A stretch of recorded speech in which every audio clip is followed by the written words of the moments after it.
श्रीमान अरुण जेटली जी, नौसेना के अध्यक्ष श्रीमान धवन जी,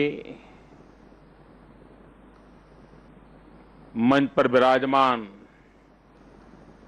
सभी वरिष्ठ महानुभाव,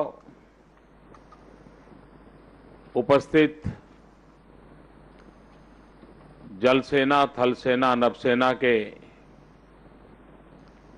सभी प्रमुख अधिकारी, देवी और सज्जनों,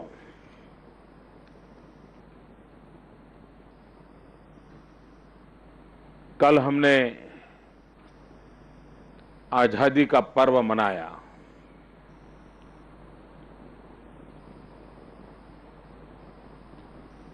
लेकिन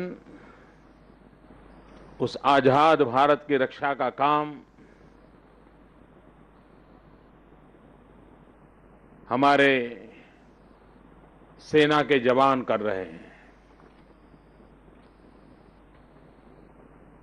चाहे वो नौसेना हो, थल सेना हो या वायुसेना हो। लेकिन बदलते हुए युग में बाहुबल से ही सिर्फ रक्षा नहीं होती है। विज्ञान और टेक्नोलॉजी के युग में बाहुबल के साथ रक्षा के क्षेत्र में बुद्धिबल का महात्म्य बहुत बढ़ गया है। आज जो INS कोलकाता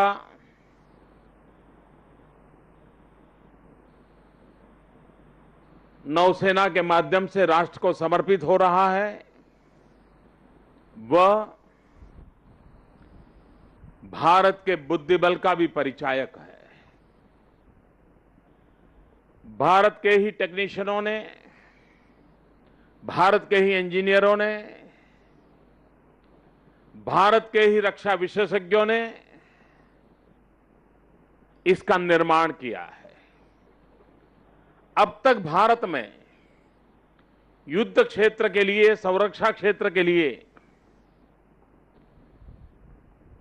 जिन भी चीजों का निर्माण हुआ है, उसमें INS कोलकाता ये सबसे बड़ा इंडिजीनियस निर्माण कार्य है। मैं इसके लिए देश के इस युवा बुद्धिबल को, उनके सामर्थ्य को भी हृदय से अभिनंदन करता हूं। और जब हम आज INS कोलकाता राष्ट्र को समर्पित करते हैं, उसी पल हम विश्व को भारत की इस बुद्धिधन का परिचय भी दिला रहे हैं, भारत की निर्माण क्षमता का भी परिचय दिला रहे हैं।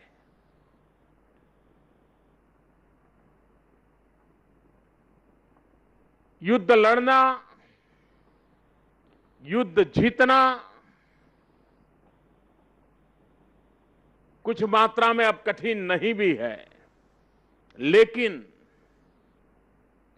युद्ध हो ही नहीं, उसकी गारंटी तो तब होती है जब आपका सैन्य बल आधुनिक हो, सामर्थ्यवान हो, शस्त्रास्त्रों से सज्ज हो, विश्व की किसी भी ताकत से अधिक सामर्थ्यवान हो। अगर ये आपका सामर्थ्य है तो युद्ध कभी आता ही नहीं है। और इसलिए हमारी सेनाओं के सामर्थ्य के लिए आधुनिक व्यवस्थाएं उपलब्ध कराने का एक हेतु युद्ध का निवारण भी होता है। एक बार सामर्थ्य की अनुभूति हो, कभी कोई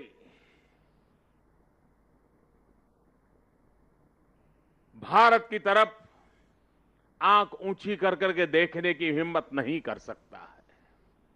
और इसलिए भारत अपनी शक्ति को उस दिशा में बढ़ाना चाहता है ताकि कभी किसी को भी भारत के सामर्थ्य को देखते ही,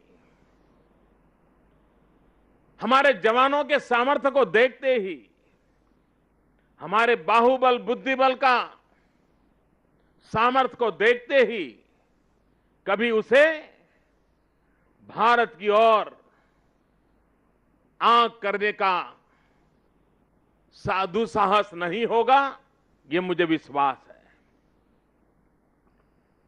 मैं महाराष्ट्र की धरती पर खड़ा हूं।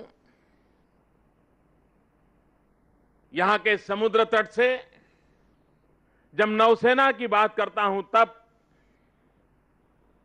छत्रपति शिवाजी महाराज का स्मरण होना बहुत स्वाभाविक है। नौसेना के उदय में, नौसेना की कल्पना में सबसे प्रथम अगर किसी का योगदान था तो छत्रपति शिवाजी महाराज का था। और तब भारत छोटे छोटे जहाजों से जब विश्व व्यापार की ओर आगे बढ़ रहा था, तब छत्रपति शिवाजी महाराज को यह ध्यान आया था कि विश्व व्यापार के लिए भी सामुद्रिक सुरक्षा का महात्म्य है। और उसी में से सर्वप्रथम नौसेना का प्रारंभ इसी समुद्र तट पर हुआ था। बढ़ते बढ़ते आज उसने एक वैश्विक रूप ले लिया है। सामुद्रिक तट से जुड़े हुए सभी राष्ट्र नौसेना की आवश्यकता को माना है। भारत का तो विशाल समुद्री तट है। विश्व व्यापार बढ़ता चला जा रहा है। विश्व व्यापार के लिए भी सामुद्रिक सुरक्षा बहुत महत्वपूर्ण बनी है और उसमें भारत अपनी भूमिका निभा रहा है। ये आईएनएस कोलकाता एक प्रकार से समुद्री में तैरता हुआ कम्युनिकेशन का एक बहुत बड़ा आधुनिक से आधुनिक संपुट है। ये हमारे ही नवयुवकों ने एक तैरती हुई सामुद्रिक व्यवस्था में टेक्नोलॉजी को तैयार किया है। ये आने वाले दिनों में व्यापार जगत से जुड़े हुए लोगों के लिए भी, सामुद्रिक व्यापार से जुड़े हुए लोगों के भी इस कम्युनिकेशन टेक्नोलॉजी के माध्यम से एक सुरक्षा की गारंटी का एहसास होगा। भारत सामर्थ्यवान बने, भारत शक्तिशाली बने, हमारे सेना के जवान राष्ट्र रक्षा में कभी भी पीछे न रहे, उनको कभी ये महसूस न हो कि दुनिया की तुलना में हमारे संसाधन कम पड़ रहे हैं, हमारी व्यवस्थाएं कम पड़ रही हैं, ये कभी उसे महसूस न हो। इसके लिए उसके सामर्थ्य के साथ आधुनिक टेक्नोलॉजी, आधुनिक संसाधनों को भी जोड़ने का हमारा मकसद है। और उसी मकसद के तहत आज राष्ट्र के चरणों में यह आईएनएस कोलकाता का समर्पण राष्ट्र की सैन्य शक्ति को बढ़ावा देगा, नौसेना के आत्मविश्वास को बढ़ावा देगा और इस प्रकार के निर्माण कार्य के अंदर भारत की युवा टैलेंट को भी प्रोत्साहन देगा, ऐसा मुझे पूरा विश्वास है। इस नई सरकार ने अपने बजट में डिफेंस ऑफसेट के लिए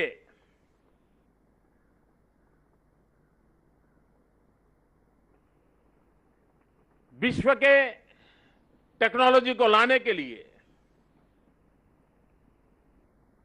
विश्व के डिफेंस के क्षेत्र के उद्योगकारों को लाने के लिए महत्वपूर्ण फैसले किए हैं और उस फैसलों के कारण आज देश सुरक्षा के क्षेत्र के लिए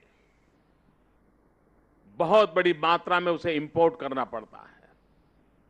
हर छोटी मोटी चीज विदेशों से लानी पड़ती है। इस एक निर्णय के कारण भारत अपने रक्षा संसाधनों में आने वाले वर्षों में आत्मनिर्भर बनेगा। हमारे ही युवान, हमारी युवा जनरेशन अनेक इनोवेशन करेगी, रिसर्च करेगी, निर्माण कार्य होगा और वो भी एक दिन कभी आएगा जब भारत जो आज सुरक्षा के लिए जिन चीजों को इंपोर्ट करता है, हम वो सपना देखते हैं कि दुनिया के अनेक देशों को भारत एक्सपोर्ट करने की ताकत वाला बन जाए और यह हमारे सुरक्षा के लिए और अधिक उपयोगी होगा। तो उन विचार को लेकर के ये सरकार आगे बढ़ रही है। मैं आप सबको इस अवसर पर विशेष करके नौसेना के जवानों को बहुत बहुत शुभकामनाएं देता हूं और उनको विश्वास दिलाता हूं कि सेना में ये हमारे जवान जो यूनिफॉर्म में खड़े हैं, 125 करोड़ का देश जो भले यूनिफॉर्म में नहीं है लेकिन यूनाइट होकर के आपके पास खड़ा है, आपके पीछे खड़ा है, कंधे से कंधा मिला करके आपके साथ खड़ा है, आपका गौरवगान करता है। और यही तो राष्ट्र की शक्ति होती है, जिस राष्ट्र की शक्ति के माध्यम से हम विश्व के सामने सर ऊंचा करके खड़े रह सकते हैं। मुझे विश्वास है नौसेना के हमारे सारे जवान, नौसेना के हमारे सभी सेना नायक भारत की शक्ति का, भारत के समर्थन का 125 करोड़ देशवासियों की उनके प्रति जो श्रद्धा है, उस श्रद्धा के अनुकूल राष्ट्र रक्षा में कभी भी कमी नहीं रखेंगे, ऐसा मुझे पूरा विश्वास है। मैं नौसेना के सभी जवानों को, सेना नायकों को हृदय से बहुत बहुत बधाई देता हूं, शुभकामनाएं देता हूं। भारत माता की जय।